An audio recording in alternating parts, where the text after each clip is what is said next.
All right, ladies and gentlemen. So I just ended the other video, Palicast like 5 or something, I think it is. I don't know. I'm gonna take a drink of water and we're gonna talk about this Argent Defender Paladin. Okay, thank God.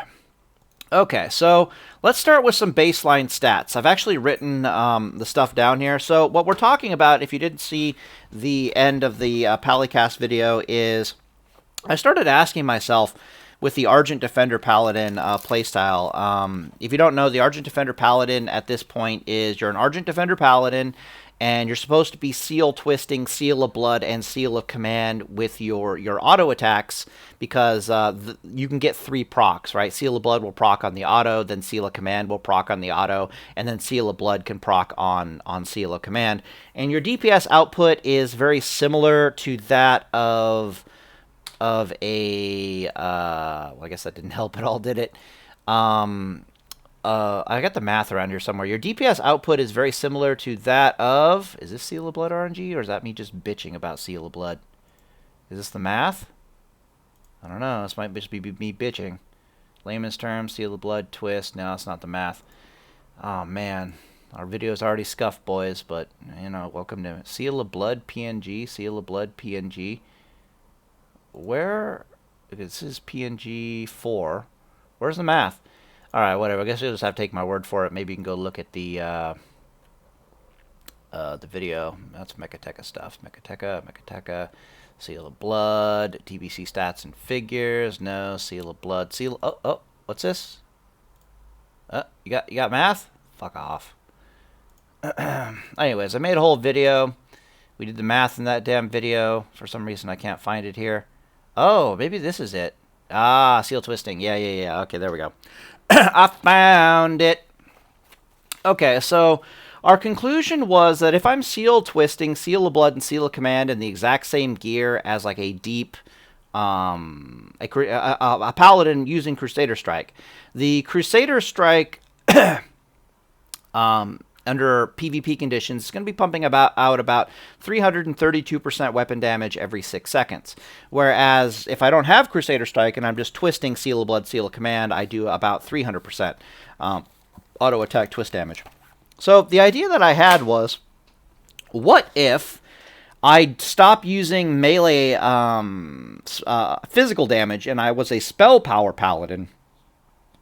Seal twisting like Seal of Righteousness, Seal of Command, Seal of Vengeance, Seal of Righteousness, Seal of Vengeance, Seal of Command, that kind of crap.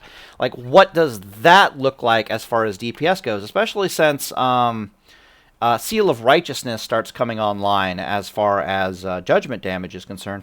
And I spent a lot of time on Endless dicking around with it. Things aren't quite the way I would like them to be, but it's actually, so far, it's actually pretty good. If anything changed whatsoever from Endless to Classic TBC, unlike the private server and so forth and so on, it would be a monster pally. All right, so to begin with, I have questions. And so if anybody's got a beta key, or if you can get on like the Pally Discord and ask around, I'm telling everybody to ask around. Like, I'm asking McConnell to ask around. I'm asking Talrain to ask around. I'm asking Peace Paid to ask around. In fact, I think I got the questions like right here. That's like just copy pasta this. Try to remember that I need the thing later. Boom, blah, blam. Okay. So what we need to know is, if I use Seal of Blood with Seal of Command, do I get 2 procs or 3 procs? If I use SOR with Seal of Command, do I get 2 procs or 3 procs? When I use SOV twisted with Seal of Command, do I get 2 procs or 3 procs? And then there's a fourth question I need answered is, how does retconning work with seal twisting, right? So these are the questions that we desperately need answered for the purposes of both our Argent D Paladins, but these are also questions that need to be answered for like Holy Shock Seal of Command Paladin, right? Because you're also going to be seal twisting under those conditions as well.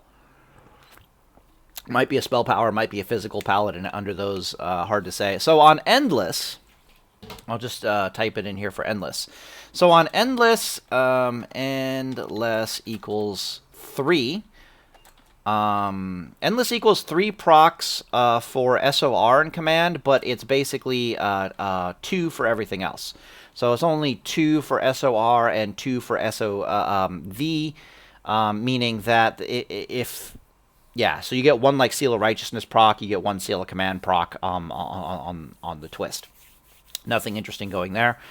Other good news is that Seal of Vengeance, after 5 stacks, now does a full stack applied to the target, which it might be a bug on the beta, but Endless has adjusted the things in I guess on the beta came out, everybody saw that it was a thing on the beta, so then Endless adjusted the coding.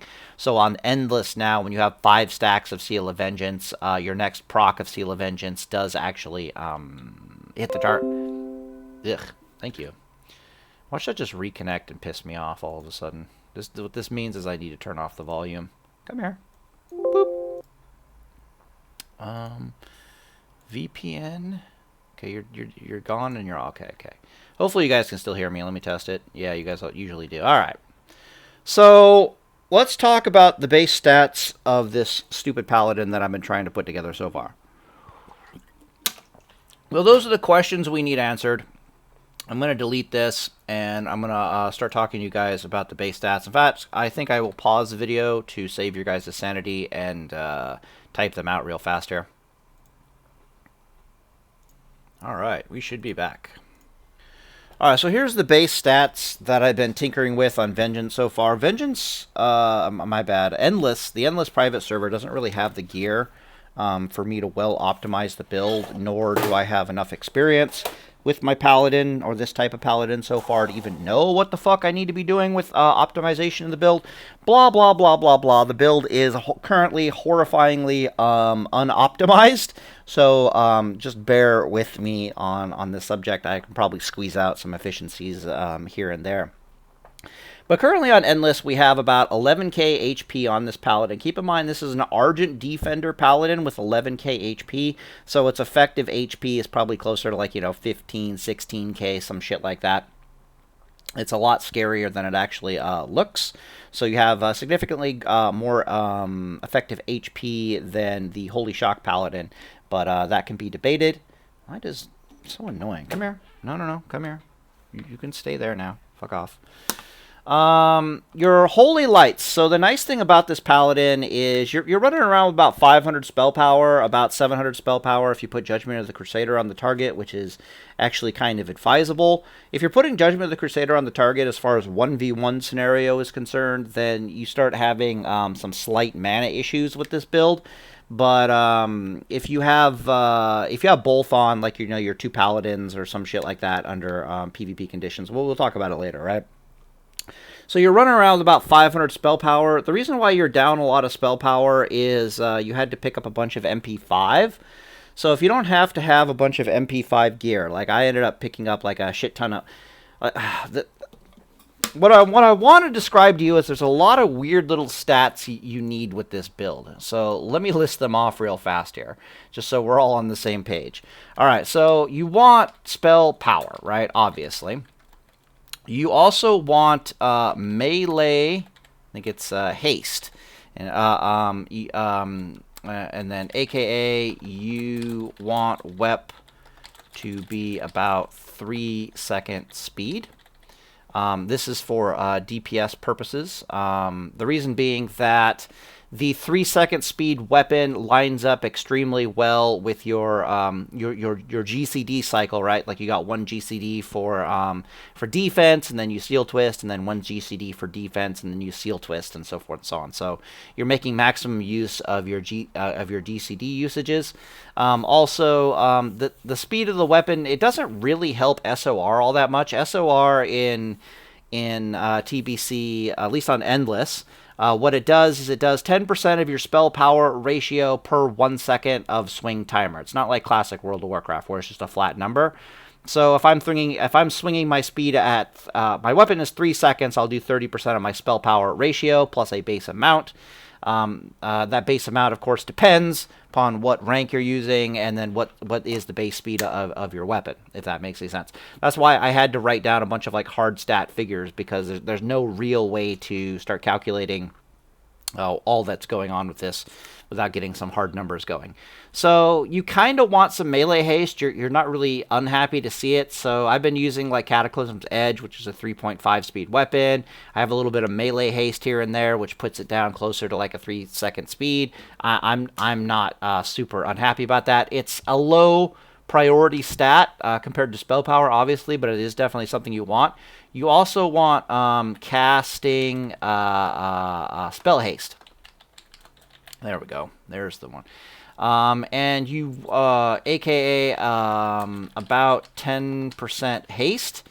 And this is something that is, I find, really questionable, because I'm not really sure how much spell haste we want, but I know we actually want some spell haste in this build. And the reason why we want to hit a certain spell haste amount is because when you stun the target for 6 seconds, you basically want enough spell haste that you can get off 2 holy lights inside that 6 seconds before they can do fuck all to stop you. Against melee classes, this will be much easier to accomplish, because you can stun them for 6 seconds and then spend the 1.5 seconds of your GCD before you can start healing, running away from them, getting distance. Ideally, you are already getting distance from them before you hit them with your 6-second stun to heal. And then because they have to close that distance, it should be very easy for you to get off a double holy light under those conditions. But against casters that can at range instantly interrupt you with like an interrupt spell, there's going to be a certain amount of spell haste where we hit this magical ratio where suddenly we can actually heal ourselves 2 holy lights inside the 6-second stun.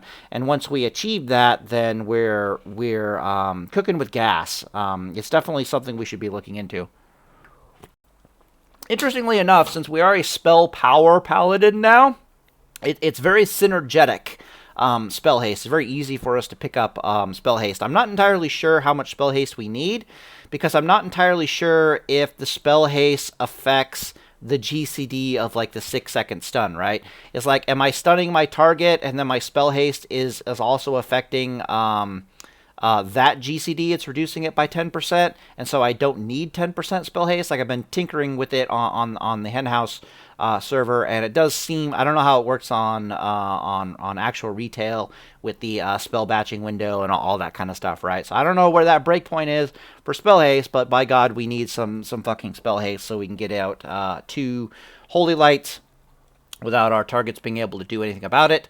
Naturally, if we're fighting melee classes, we probably don't need the spell haste, so it can be sacrificed for something else. So that's interesting. We also want expertise. I geared out my paladin literally as much as can. So on Endless Private Server, I literally had as much expertise on my gear as I possibly could. All these things are, of course, so I tried to hit 10% spell haste. I tried to hit expertise as much as I could.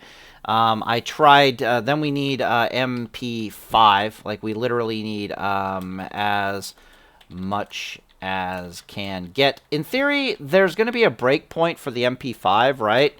Like, again, this is part of the suboptimal. Like, I'm currently playing this spec very suboptimally. The gear doesn't exist on Endless for me to figure out to play it optimally, so I'm stuck in a world of pure theory craft trying to figure out where the optimal amount of this or that is.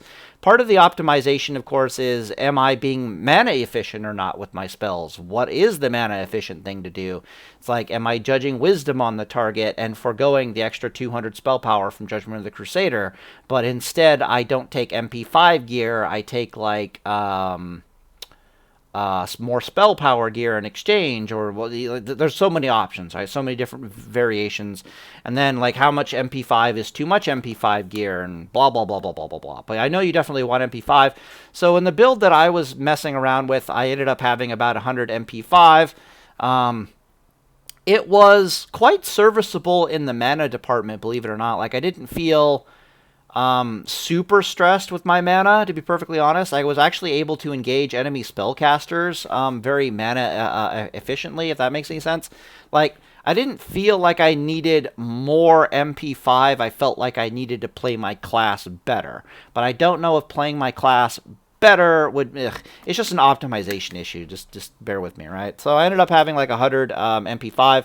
Most of that was the sockets. I just socketed, MP5 after MP5 after MP5. And that does include the blessing of wisdom for even more MP5. So again, I have no idea how to optimize this build. I just know I definitely want some MP5. I want spell haste. I want MP5 to a certain threshold. That threshold will change depending upon the matchup, obviously. I want spell haste to a certain threshold. That spell haste will that needed spell haste will vary based upon the matchup. Are we talking about a 1v1 or are we talking about a 2v2 scenario? What does that look like? Under just about any PvP circumstance, you're going to want about as much expertise as possible. There are times when expertise is not good. What else do we want? HP, spell power, holy light. Yeah, that's about it. So these things are all in conjunction. I can pull up the thing with... I should have the math around here where I'm talking about... dodge, percent chance, stats, and figures. I think this is it. Yeah, it's got it right here. So I actually bothered to math out. I got out Endless, checked out all the gear people were suggesting people should do in. I didn't have enough room, so I put the rest of it up here. And you can see that some classes, all this expertise isn't really going to be helpful. Like against Mage, it's not very helpful. Against Lock, it's not very helpful. Against Elemental Shaman, it's not very helpful. But then you're fighting like an Enhanced Shaman, it's not bad. Rusty Shaman, Hunters is pretty damn good. Rogues, it starts becoming necessary, and so forth and so on.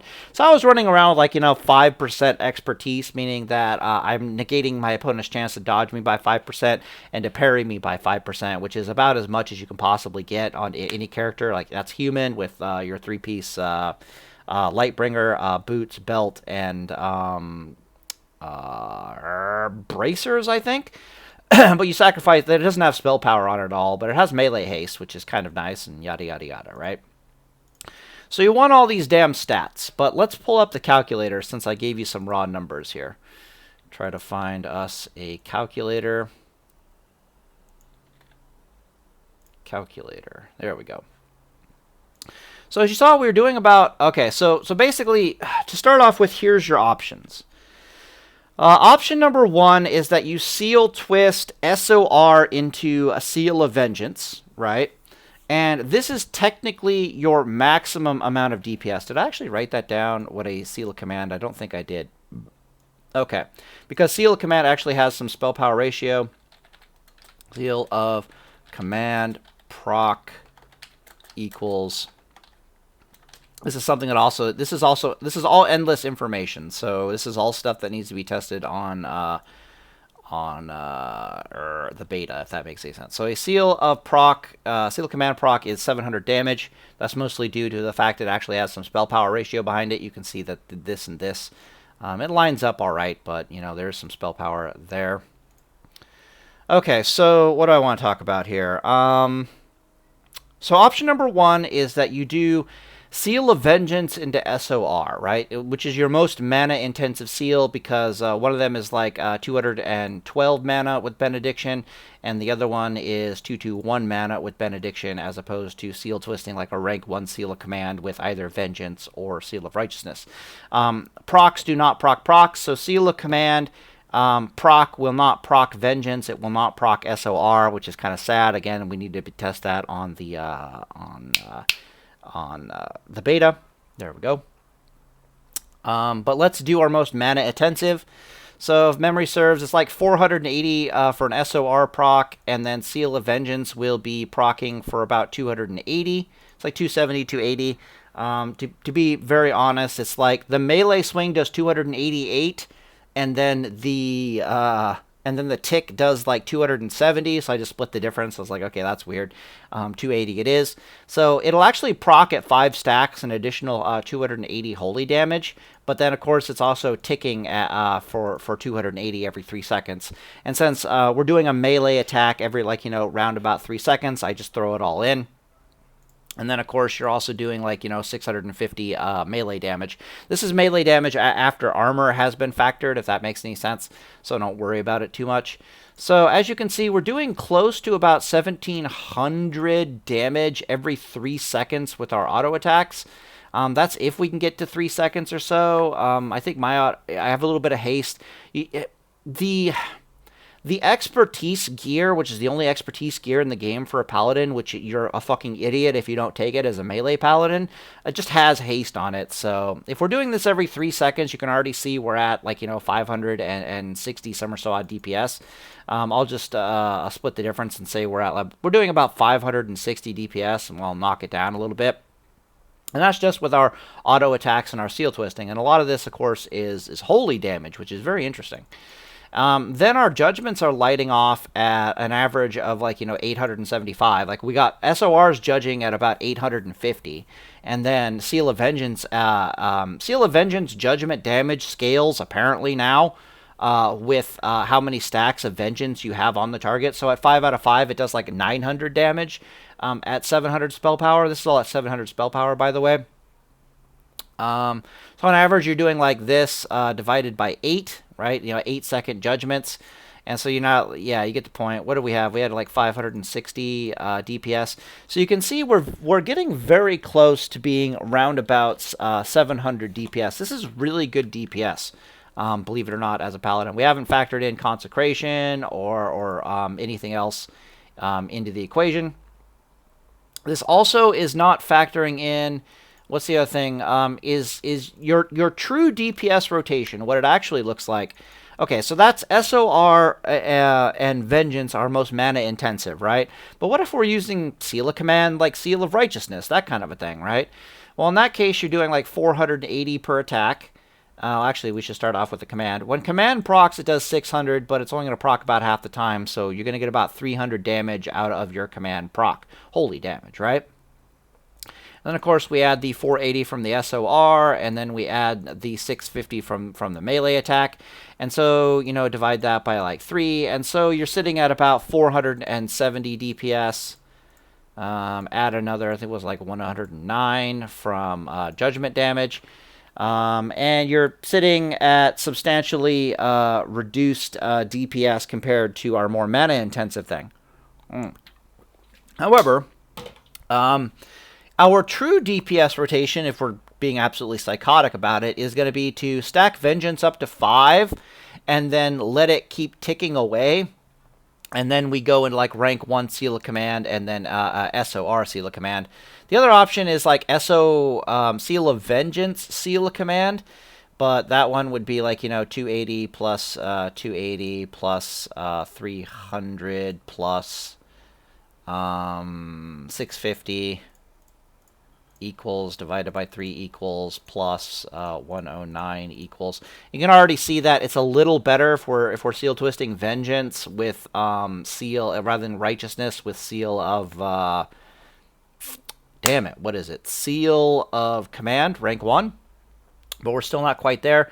What if we do all 3? Like we're going to seal twist Vengeance until we have 5 stacks.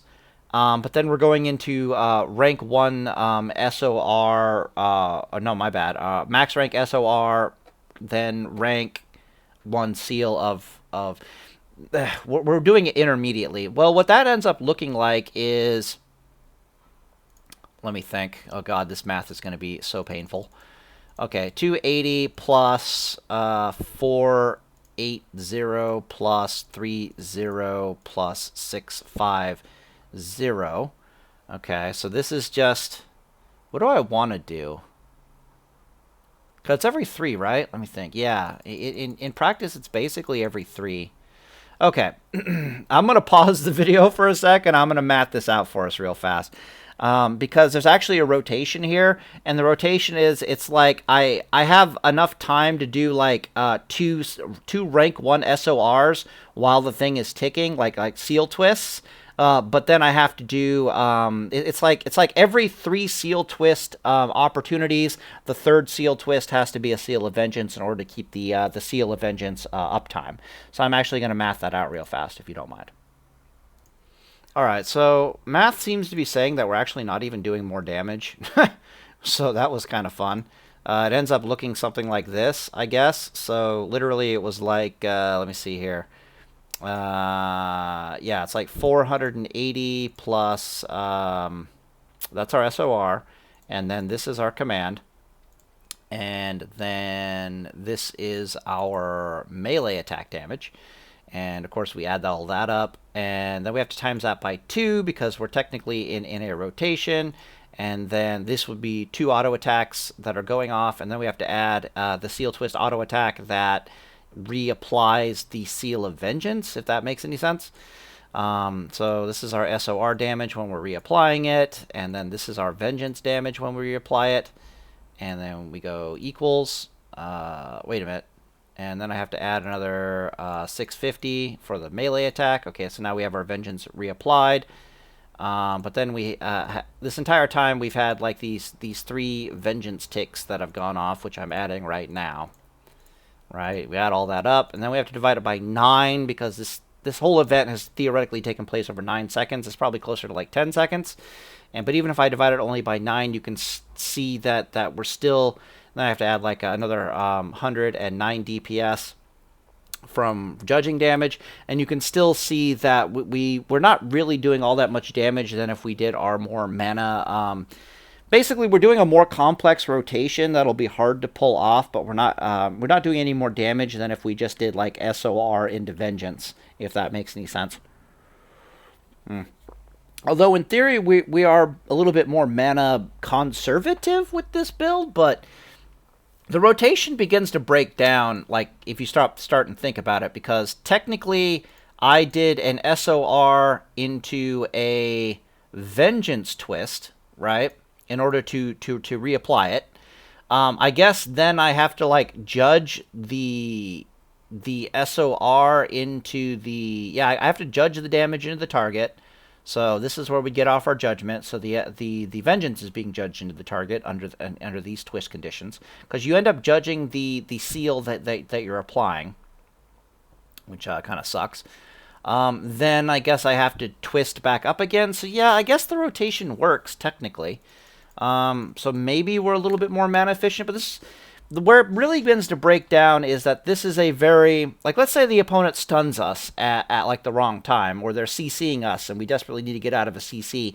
Do I let my 5 stacks of Vengeance fall off just because yeah, so you can't really afford like this long 3 rotation. So at best what you can do is you can twist Vengeance and then twist SOR and then twist Vengeance and then twist SOR, like that kind of a thing, like SOR along with command, if that makes any sense. So I'll have like SOR command along with 5 out of 5 stacks of Vengeance on the target, and then I go Vengeance command into the target, and so forth and so on, and just keep cycling that back and forth. I don't know what the DPS of that looks like. Let me pause and look at it, but we can already see that, I don't know, maybe it's more? I'll pause the video and I'll check it out. There's no way it's more.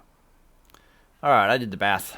Okay, so it looks like if we're going SOR command into command Vengeance, and then back into, I guess we would go into SOR. Where do we go from our Vengeance? We're seal twisting back into command? Ugh, whatever. Like, the rotation here really bothers me, but under actual combat conditions, it looks like this rotation, even though we're trying to be more mana efficient, is only going to put us at about 650 DPS. Keep in mind that our least mana efficient rotation is also our most damaging rotation, and that is literally just to do Vengeance into SOR into Vengeance, Vengeance into SOR, SOR into Vengeance, Vengeance into SOR. What's nice about that rotation, of course, is you're never stuck on a seal that you can't immediately judge into the target. So you're going to have full judgment uptime, if that makes any sense. Whereas Seal of Command being judged into the target with 700 spell power for some reason on Endless only does like 220 damage. Oh, it's because it's a rank 1. Derpa. Yeah, my bad. I was like, wow, why does this thing do no damage? I thought I had a spell power ratio. I forgot it's a rank 1, and the rank 1 judgment is just 110,000% not worth it. Don't know if we I didn't look into stunning the target or anything, getting bonus damage using a max rank judgment, a command, blah blah blah blah blah. Probably should look into that, definitely. But yeah, so if we're doing this is Seal of Vengeance, and of course we get a proc in that amount of time of Seal of Vengeance. So this would be SOR proc. This is Seal of Vengeance, 5 out of 5 proc. This is white damage, and then this is the tick damage. And then, of course, we divide that by about 3 because we're doing it at about 3 seconds. So we add 109 because this 109 DPS is our judgment damage. And we're sitting at about, 672 DPS. This DPS amount that I'm showcasing for you can be very deceptive. And the reason why it's very deceptive is the vast majority of this DPS, like literally, what was that? That was 675 DPS or something. This is our physical DPS. Our physical DPS is about 216 or 215. So if I go 675 minus 215, this means we're doing about 460 DPS as holy damage DPS. Now, if you know anything about holy damage DPS, it actually is substantially superior to physical-based DPS, if that makes any sense. Just because it's more useful under the vast majority of circumstances. Doesn't really matter what your target, what the armor of your target is, blah, blah, blah, blah, blah, blah, blah, blah, blah, right? So, even though we're only sitting at about 675 or 77 or whatever the hell it was DPS. Actually, I really want to know what it was. It was kind of a bit more than that. 280 plus 280 plus 650 equals divided by 3 equals plus 109 equals. Okay, it wasn't even 75. I thought it was more. So this DPS looks bad, but you have to remember that, okay, number one, the Paladin is in its beginning stages of development, meaning that this thing is not well optimized at all, at all, okay?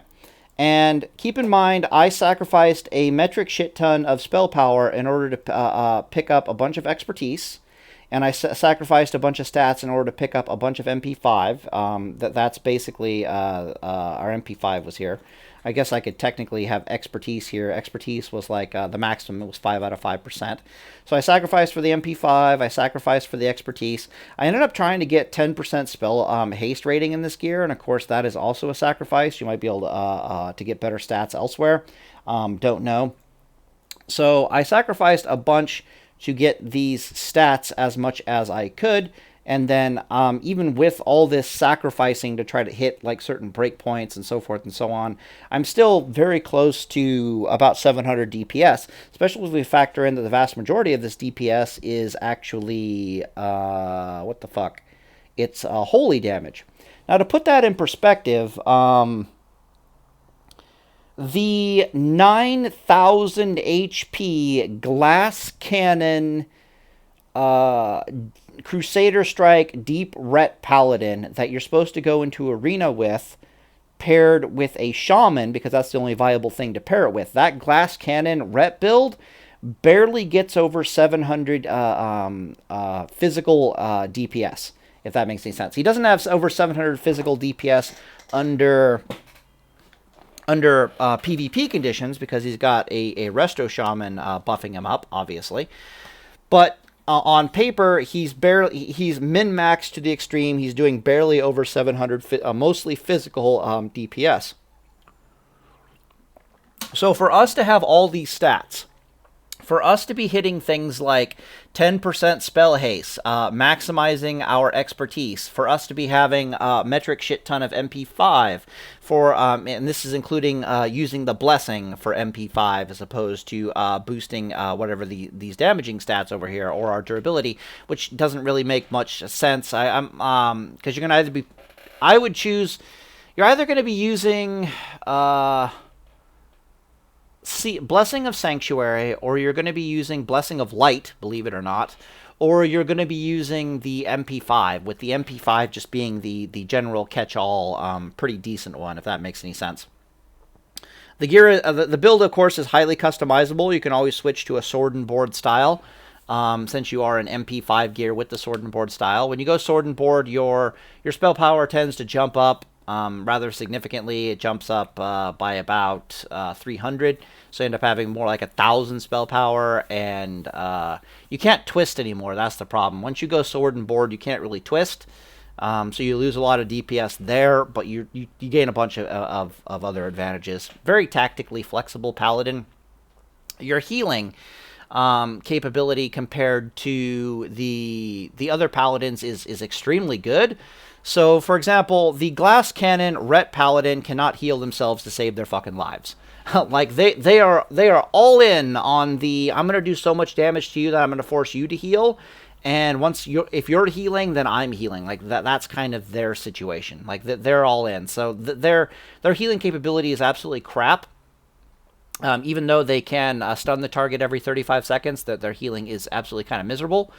We, on the other hand, theoretically, we have the spell Haste, and we have a significantly more beefier HOL healing, so that we can actually get out 2 Holy Lights for our 6-second stun. So our 6-second stun, if we look at our 11k HP, let's go back to the calculator. So we're doing about 2,700. This isn't factoring in critical strike chance. This is just literally what it is, although the critical strike heals have been very useful. I've been noticing. We actually have quite a bit of a spell critical strike, at least on the Endless Server Paladin, because I can't optimize it very well. I don't know if I would do it differently otherwise, but if we're getting off 2 Holy Lights, this means we're healing about 50% of our life. Yeah, times that by 2. Yeah, we're healing almost exactly 50% of our life. That was 4,600 times 2. We're at, yeah. So we're able to heal about 50% of our HP bar while every 35 seconds. You know, we stun the target for 6 seconds. We go Holy Light, Holy Light. We blast ourselves back up, like, 50% of our HP. It's really, really effective doing that. Which means every minute of combat, we're basically able to heal ourselves to full. Our FOLs, our flashes of light, are quite good in Argent Defender mode. There was a lot of duels that I was in where it's like I'm aware that it's a mana war duel, and what'll end up happening is I'll stun the target and I'll go for 2 Holy Lights to keep my HP really high. If I think the target still has like things to play with, right? Like if they have silences and stuns and things that they can try to go and try to kill me in Argent Defender mode style. But then if those things were on cooldown, then I would allow myself to fall into Argent Defender mode, and I would just keep myself up with one HOL or a flash of light here or a flash of light there. Works really good in the mana war type scenarios. There's a lot to love with the Argent Defender Paladin, but the cool thing about this build is that you actually have the spell power, so that you actually have the healing in order to make use of the time you have to heal with your 35-second stuns. So the physical damage Argent Defender Paladin, the one that uses physical damage in MP5 gear, his major weakness, and the thing that I've been racking my brain 6 ways from Sunday trying to figure out how to solve, is that his Holy Lights are very weak. His Holy Lights are going off for about 2,300 damage, and he doesn't synergize well with spell haste, right? So it's even worse because I can't get off 2 Holy Lights inside of that 6-second window that I have to try to get off 2 Holy Lights with that particular build. And it's like, let me put it to you this way. What do you think the point of having an 11k HP bar is on a Paladin? If in those moments in time when you can heal yourself, you can only heal yourself for like 40% of your life, which is what the physical damage Argent Defender Paladin was looking at. We're going to call this Paladin from now on Holy Reckoning, okay? This is the new Holy Reckoning Paladin. The other one is the Argent D Paladin, okay? And the distinguisher is going to be, one of them is spell power and the other one is a physical damage Paladin, but they both use two-handers and they both do the seal twisting thing. That is their jam, all right? So if I've got something like 11k HP, all right, And the Argent D Paladin, even if I could get 10% haste on the Paladin, I can only heal myself for like 40% of my life every 35 seconds. So the 6-second stun goes off. I could only heal myself for 40% of my life. So which means that if I was like at 10% life and I stun the target and I heal myself for 40% life, I'm at 50% life. There's no fucking point in me having this 11k HP bar. Like, there was no point to it.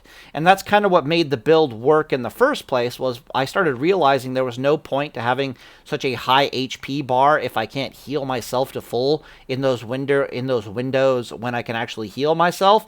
So I started, like, stripping out all the HP. I started devaluing HP significantly on the Argent Defender Paladin, and started asking myself, what could I put in its place? And what I ended up coming up with was MP5, right? So it's like, yeah, the Argent Defender Paladin is extremely mana efficient, but he struggles to heal himself, and he does a pretty good job, to be perfectly honest with you. But he struggles to heal himself in the grand scheme of things, just because in the windows that you're providing for him, he's not able to heal himself very significantly. Whereas this Paladin, he's packing around a good chunk of spell power. At least 500 spell power. I might experiment with this Paladin. I had a lot of gear on him that was literally spell power, meaning it was spell power and healing, spell power and healing. I might experiment around with this Paladin, putting on plus healing gear. And I like literally going down from 700 spell power to like 600 spell power under combat conditions, but increasing the HP more. Again, I don't know where the fuck to optimize this Paladin. This is going to be a nightmare of a Paladin to try to optimize. It's going to take months. This is going to take maybe the better part of a year to figure out how to optimize this Paladin, to be perfectly honest with you. A lot of moving parts on the new Holy Reckoning Paladin. Yeah, I keep saying to be honest with you. But anyways, what's nice is I'm even seeing it right now where it's like, the Argent D Paladin, I had him at like 10k HP, and he was only able to heal like 40% of his life at like 10k HP. It's like 40-45%. Whereas this guy, he's running around at about 11k HP, so actually has more HP. But maybe I should look into bumping up the healing, but I don't know how I would. Again, Endless doesn't let me experiment with the gear. The point being here is that it's very nice to have this spell power, because with this build, the big change was the fact that I was able to pick up haste, because a lot of there is a lot of gear out there that is literally spell haste and then spell power, or spell haste and healing and spell power, stamina, intellect, right? Like, that gear actually exists in the game. So by putting that gear on the Paladin, it became, I could hit this breakpoint. Just hitting this breakpoint compared to not hitting this breakpoint on the Argent Defender Paladin was night and day. Blah blah blah blah blah blah blah. I can already tell that this Paladin is better defensively. Like, from an endurance standpoint, this Paladin is superior to the Argent Defender Paladin, the Holy Reckoning Paladin. I can get off those 2 Holy Lights under combat conditions. Those 2 Holy Lights don't heal me for 40% of my life. They're healing me for like 50% of my life, or like 60% of my life, because this gear actually has, like, spell crit in it. And when a spell crit happens, like, it's not healing for 50% anymore. It's healing for like 70% of my life. It's a big fucking heal. So on average, I probably heal for 60% of my life every 35 seconds. This is a big deal, right? Like, so from a defensive standpoint, I feel a lot tougher as this Holy Reckoning Paladin.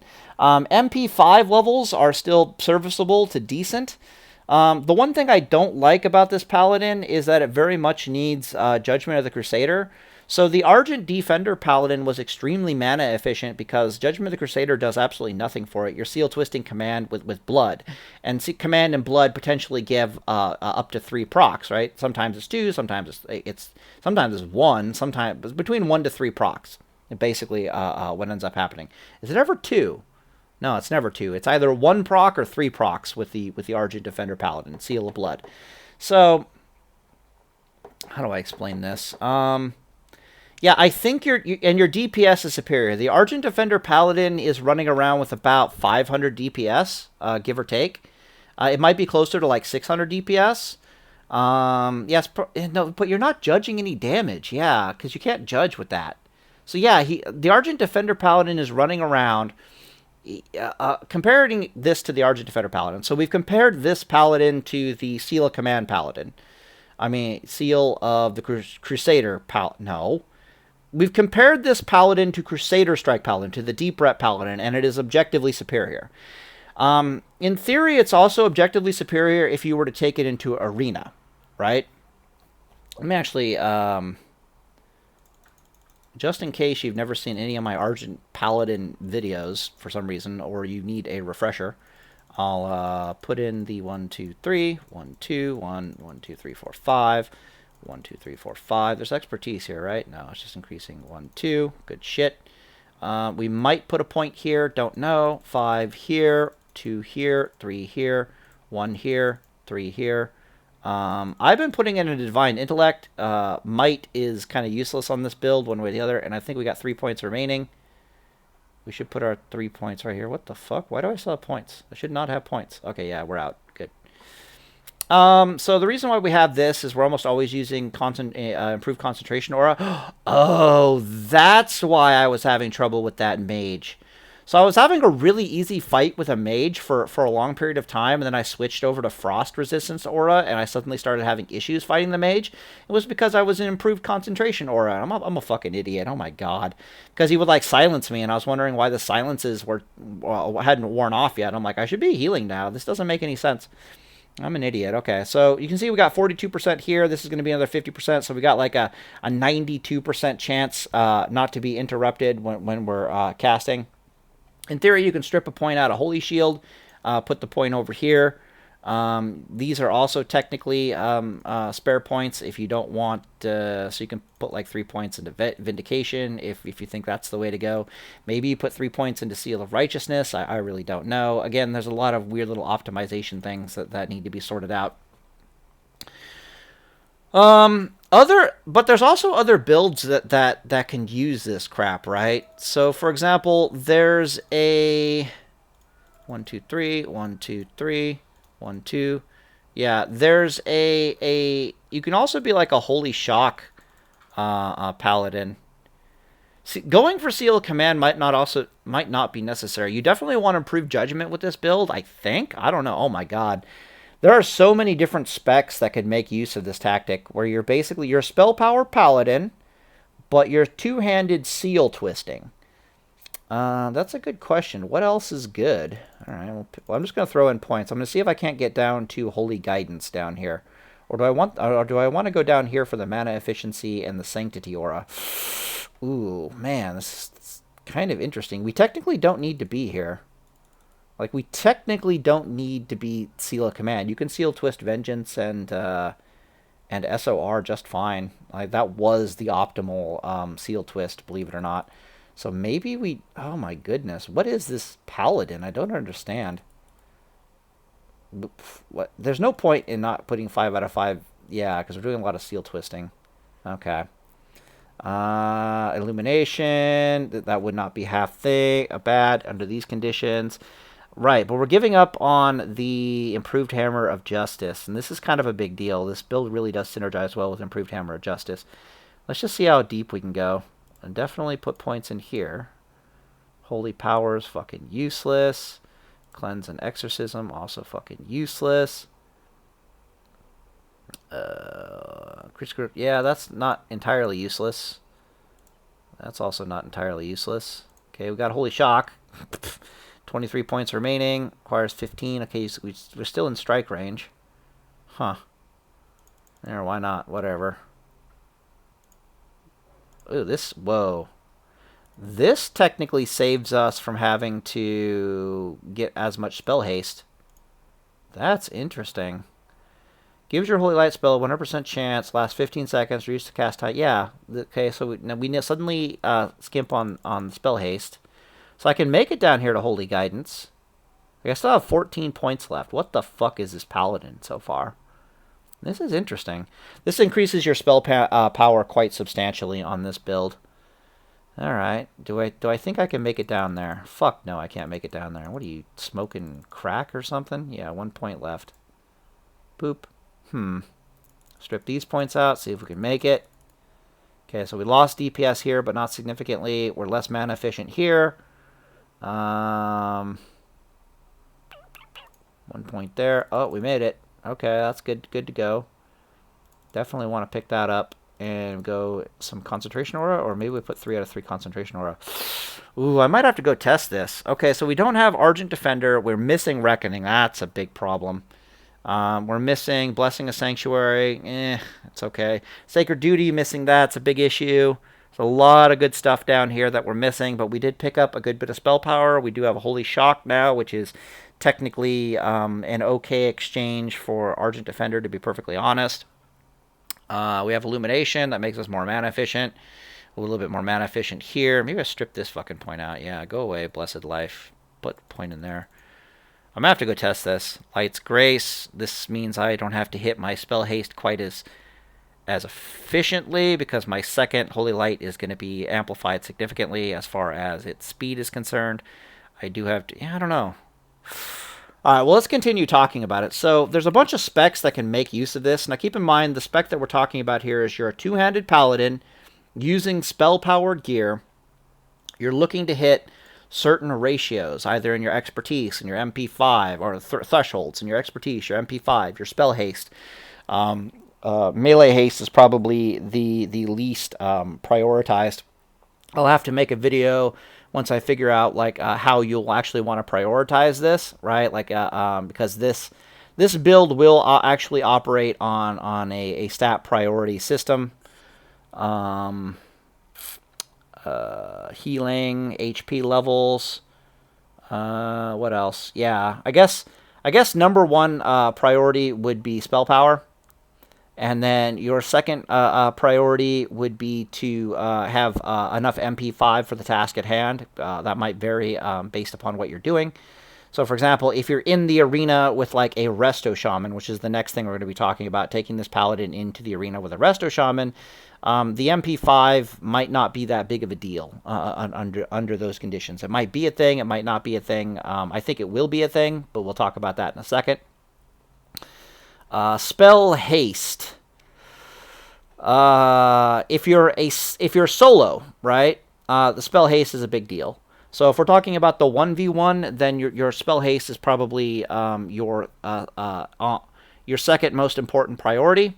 Again, it depends on the matchup, right? But if you're in the arena with a Resto Shaman, then you don't need this spell haste number anymore.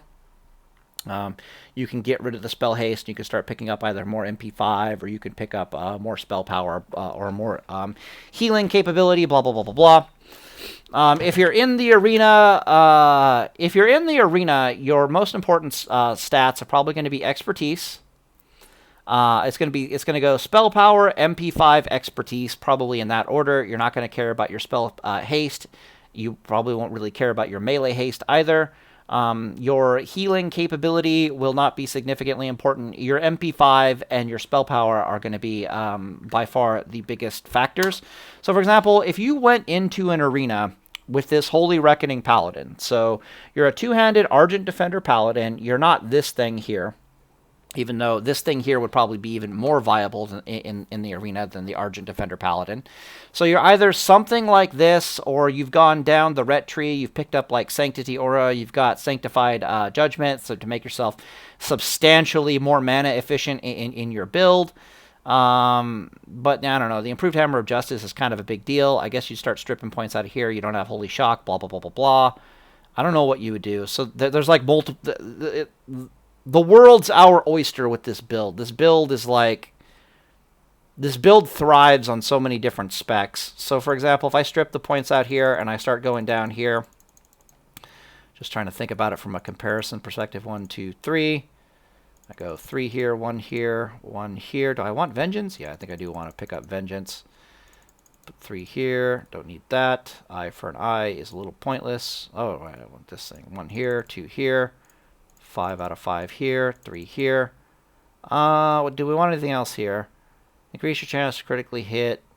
Repentance. We've come this deep in the tree. Let's pick up Repent. Melee and range critical strikes against you. Yeah, fuck that. Increase critical strike chance of all judgments capable. Yeah, fuck off. And now I just want stats. Now this is the theoretically we're trying to go into the arena with a Resto Shaman, but we're using spell power instead. Divine Intellect. Yeah, we don't need Might. That's kind of dumb. We're going to go 5 out of 5 here. I actually do want some points over here, so I'll investigate that later. Increasing our Holy Light heal amount. Combat healing's more important. Go 5 out of 5 for now. Do I want Holy Shock is the question. I don't know if... Yeah, probably. It is a burst DPS increaser. It can be used to heal in emergencies. Okay, fine. Critical strike chance. Pure of Heart. Fucking stupid. 1, 2, 3. Increase critical strike chance of your Holy Light. More MP5 for us? I guess I do need more MP5. Yeah. Oh shit, I'm out of points. Fuck. I'm trying desperately to get down here to Holy Guidance, but there's no fucking way to get down there that deep. I didn't even get to Holy Shock, did I? Because I had to pick up Repent. 34 points. Okay, so theoretically I could strip points out from somewhere, right? Yeah. Okay. Yeah, you're not going to be able to make it to Holy Shock, so you got to pick Repent or Holy Shock. I don't know, man. I just don't know. Vengeance is kind of nice. Repent's really good. That's really going to help you burst something into oblivion. You're really going to want to be super mana efficient, though. That is the question. And you're missing melee hit now. Fucking hell. I don't know. All right, but let's just examine the Argent Defender Paladin, and then you can... That's the one I'm going to be most familiar with, and then you can modify it accordingly, if that makes any sense. 2, 3... I don't really need command. Like, technically, I'm putting points in this tree, but I technically don't need to be putting points in this tree. How weird is that? I want 5 out of 5 Benediction. I know I do. I might even have to modify the build. 1, 2, 3. 1, 2, 1. 1. 1, 2. 1, 2. 1, 2, 3. 1, 2. 1, 1, 2, 3, 4, 5. Increase one-handed weapon damage. Sacred Duty, definitely. 5 out of 5 here. You get to start picking up more expertise. This is actually a lot of expertise. Do I actually get to have art? What the fuck? What the fuck am I looking at? Oh my god. I still got 3 points left. Holy shit. This is so weird. Oh, I actually make it here. Ooh. Ooh. Increase total stamina. Not useful. It might look like increasing our stamina is useful, and it might look like increasing our expertise is useful, and I might look into that, but again, if we can't heal, there's no point to it, right? There's no point to taking all that extra. So I have 5 out of 5 Benediction just because I am using a metric shit ton of Seal Twisting in this build. I have 3 points here, which means I don't need more than 3 here. I put 2 in here, so it unlocks this. Maybe I increase my healing by 12%. That's kind of a big deal. But that's more of a 1v1 thing, right? Improve lay on hands. Resisting fears is kind of a thing. I still got 3 points left. 1, 2, 3. I'm so confused with life right now.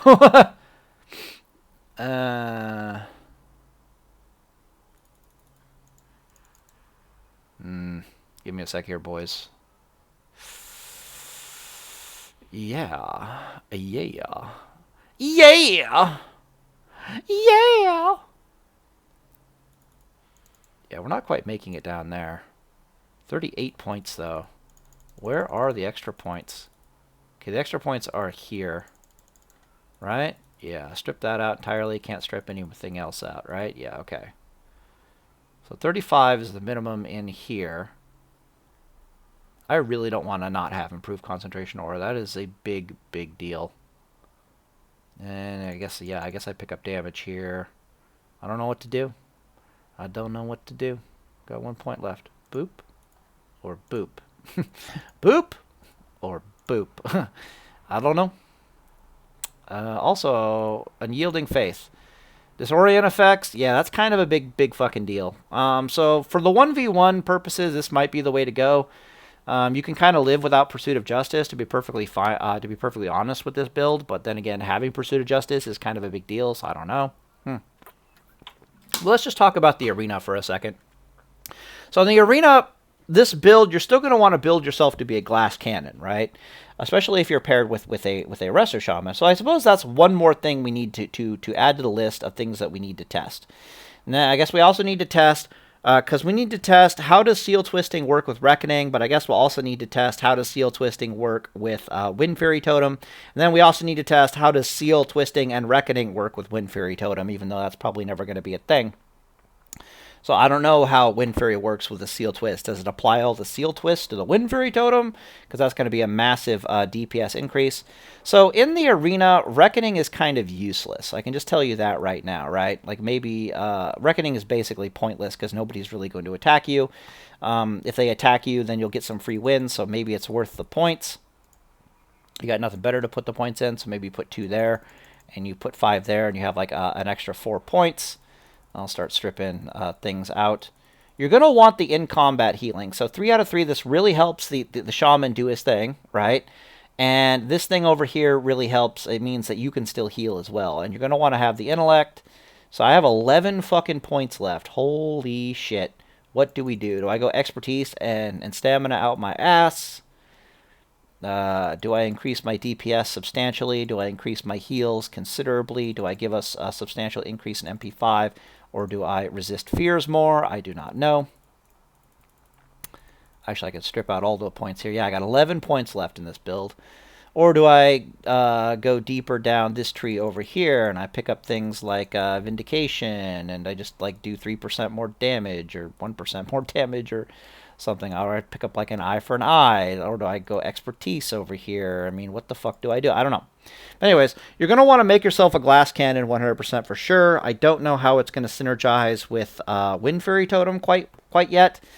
The 2 most important stats that you're going to want, however, if you take this thing into arena, and this is arena viable, don't get me wrong. This Paladin is arena viable, especially if you're pairing it with a shaman, is MP5. MP5 is a big deal, and the reason for this is because you're not trying to chase after the druid. So say you're talking about like druid warlock or druid warlock or druid warrior or druid rogue or something like that, right? Or even like druid hunter or something. Your goal as a paladin under these as the Holy Reckoning paladin in the arena is you're not trying to chase after the enemy hunter. Or the enemy, we're going to assume it's a warrior for now, okay? Druid warrior. Or warlock, for that matter. What you do is you sit on the thing that's attacking your shaman, okay? So if it's a warlock attacking your shaman, then you're going to sit on top of that warlock. If it's a warrior or a rogue attacking that shaman, you're going to sit on top of that warrior or that rogue. Hopefully we're still recording this. My recording software definitely needs an update. And you're basically going to beat the shit out of them, and you're going to sit there and you're going to pump DPS into their ass, especially if they're a melee class, for long extended periods of time. You have improved concentration aura, so your Resto Shami is happy as a clam.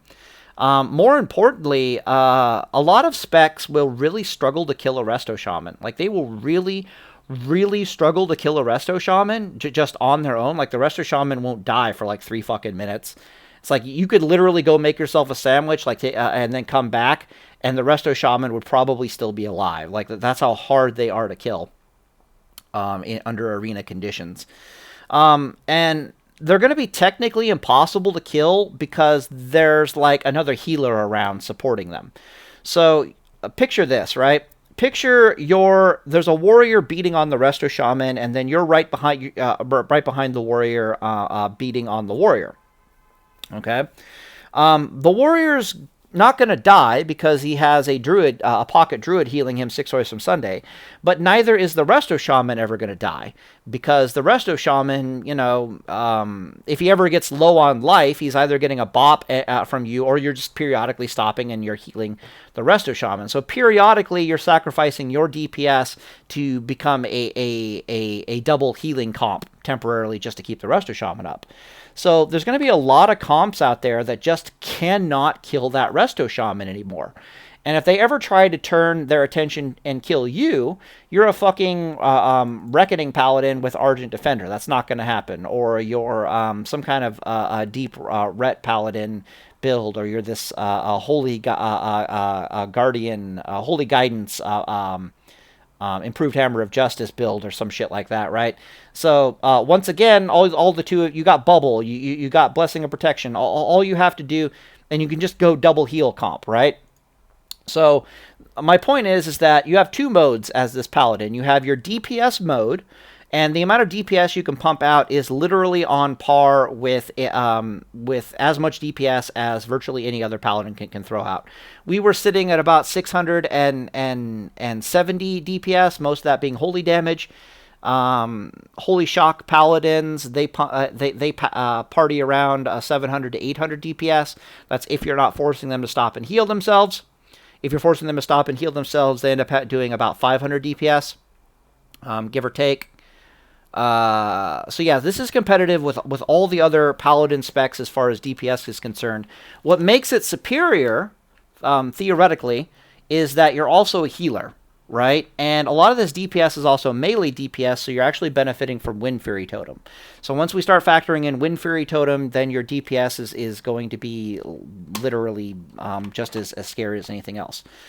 So the two of you are actually going to synergize extremely well together. The opposing team might start seeing the problem with the scenario and might start trying to, like, cleave you guys, or just try to increase. Yeah, Reckoning is going to come in. The point is, if you're a Reckoning Paladin, they're going to have problems with you.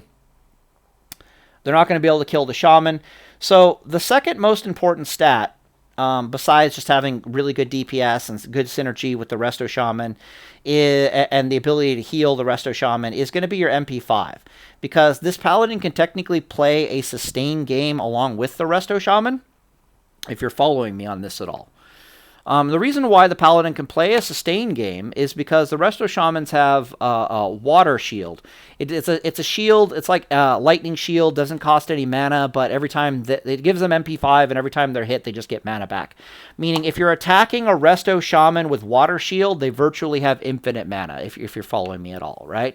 So the opposing team's dilemma is they can either try to attack the Resto Shaman and give him infinite mana, but he technically already has kind of infinite mana because he's got metric shit tons of MP5, right? Because you're giving him metric shit tons of MP5, and then he just naturally has metric shit tons of MP5, and then he might have geared for more MP5, so he's not ooming any fucking time soon. So even if they don't target him, he's not ooming anytime soon. If they do target him, he has infinite mana, okay, if you're following me on this. Or option B is to try to target the fucking Reckoning Argent Defender Paladin. Good luck with that. Right? Both scenarios are very, very bad for the opposing team, meaning as the only thing that's likely to run out of mana in this comp is you as the Paladin, which means if you took MP5 to the point where now you're not running out of mana as the Paladin, now from a defensive perspective, it's like they have to try to kill a double healing comp, if that makes any sense. Both targets, Resto Shaman or Paladin, are effectively in plate mail. Neither one of them is a soft target. Technically, you don't even want to target the fucking Paladin because he'll go Super Saiyan on you with Reckoning charges. You can target the Elemental Shaman, but yeah. Anyways, it's good shit, is what I'm trying to say. Which means now your composition is not going to run out of mana. So as long as you're bringing MP5 to the table as the Argent Defender Paladin, or as the Holy Reckoning Paladin, and the Resto Shaman is on top of his game, the two of you basically can't die. And you're not going to run out of mana, which means under the vast majority of conditions, you'll win like 50% of your arena duels or your arena matches just because you cannot run out of mana and your composition cannot be killed. and the opposing composition can run out of mana and or can be killed, if that makes any sense. So if it's like a rogue mage, for example, the rogue has no healing capability, he can be killed. It's a weakness. The mage can run out of mana. That's also a weakness. You guys just have to... It's just a sustained game. You win automatically. If it's like a hunter and any type of healer, that's also a sustained game. If it's a mage and any type of healer, that's a sustained game, if you get the point, right? You're going to win a lot of matchups just because the two of you can't fucking die and you can't fucking Like, you really, really, truly cannot die, and you really, really, truly cannot What else? But then you have matchups where the opposing class, the opposing matchup, they can't really either, and they can't really die either. Examples would be Druid Rogue, Druid Warrior, and then Druid Warlock. None of that can really run out of mana, if that makes any... not technically. None of that is going to die very easily because they have a pocket healer, and the pocket healer is extremely mana efficient. That being said, and we've got the math on this somewhere over here. I'll pull up Paint. I guess I didn't need to do that, did I? Open and find our healing statistics, stats and figures. Is this the right one, though? No, this is not the right one. Other stats and figure page. I could take a spellcaster, Seal of Blood, stats and figures. Yeah, this one should have the... Yeah, okay. So I got mana costs for the shaman and stats for... No, this isn't right. This is the wrong stuff. So I guess I want the one with the bar. Yeah, this one. Yeah, okay. So yeah, so here we have the hots the druid can do and all that kind of stuff and blah, blah, blah, blah, blah. So, okay, so here's the thing about, and it's mana ratios, like how efficient in it. Do we have it? How efficient it is? Yeah, whatever. I guess that was in the other page. Anyways, I mathed out a while ago just how mana efficient a druid actually is. And the moral of the story with a druid is that depending upon how the druid is geared, a druid can completely... They have enough MP5 and mana regeneration to shrug off something like 300 to 400 DPS indefinitely. So if you're pumping 300 to 400 DPS into a target like forever and ever, then they can just out-heal that forever and ever without ever having to break contact with you and go and get any drinks in. If they're breaking combat with you a little bit and they're getting a little bit of a drinking tick in here and there, then that number of sustain goes up to closer to like 500 DPS. They can shrug off like 500 DPS, right? But that's a little risky to do because they have to like stop casting heals on the target for like 10 seconds. You know, try to get a tick or two of mana regeneration in, and then re-hot the target, and you might be beating the crap out of them. A druid can't really do this under those circumstances, however, because you're a fucking resto shaman there. He's just gonna purge off all the hots. So when he stops to go heal, try to get some mana ticks in, that's not a viable option, right? If you're beating on the warlock, that's not a viable option for him to do, to try to go and drink.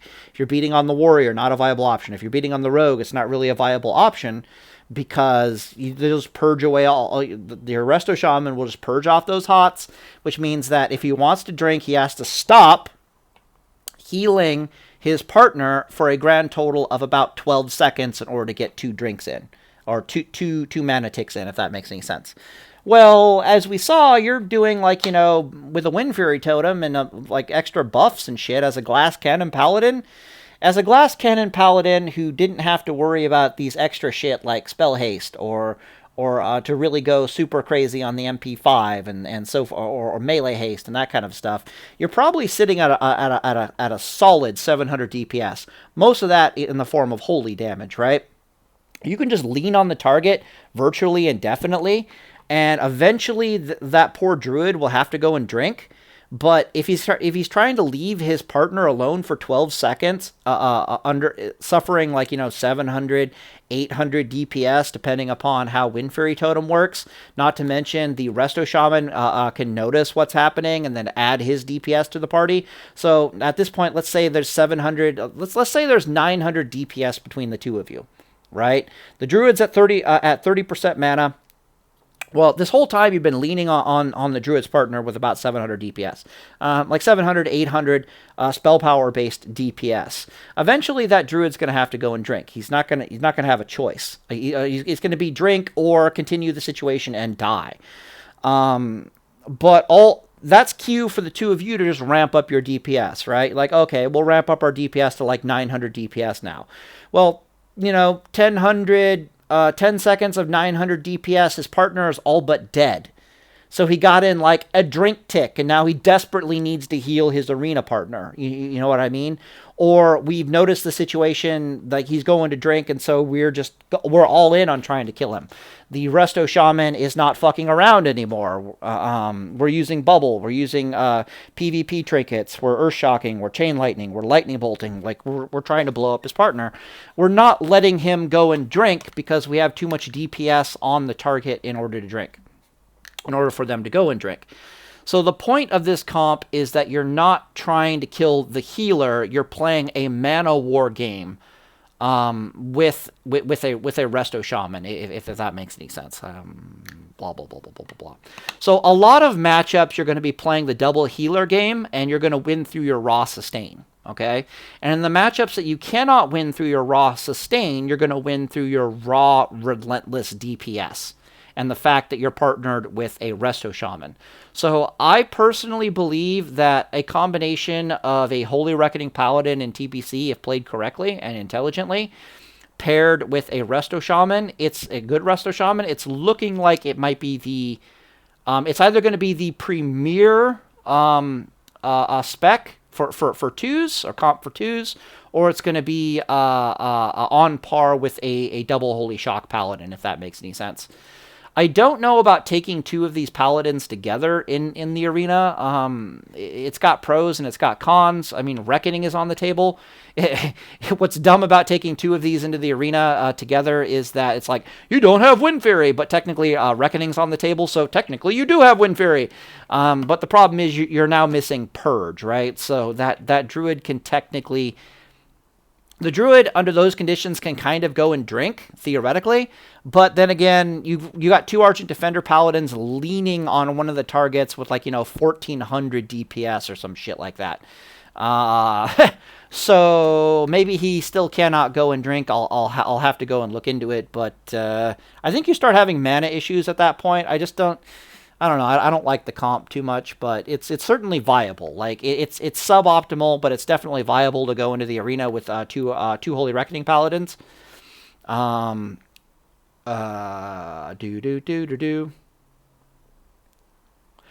let's call this Paladin from now on Holy Twist. Okay, these Paladins are called Holy Twist Paladins, but technically they come in two types, right? They come in like Holy Reckoning. And then they come in Holy Twist. And Holy Twist would be any other form of the Holy Paladin that is planning on using twists, or Holy Power Paladin that is planning on twisting. Although we don't know what those would look like quite yet. But yeah, this is definitely looking so far on paper, even though it's not optimized like a top tier comp, that'll definitely beat just about any class that it goes up against. You're definitely going to need to use the macro. For the twisting.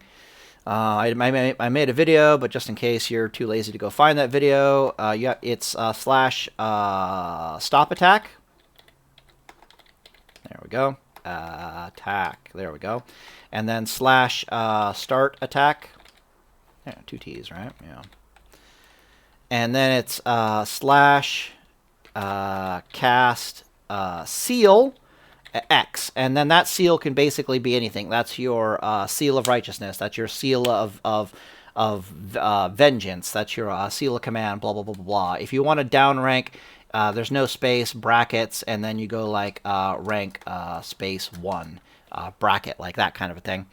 Somebody was telling me that you can put multiple seals together, so this might be slash cast seal of RIGHTEOUSNES, seal of righteousness, and then slash cast seal of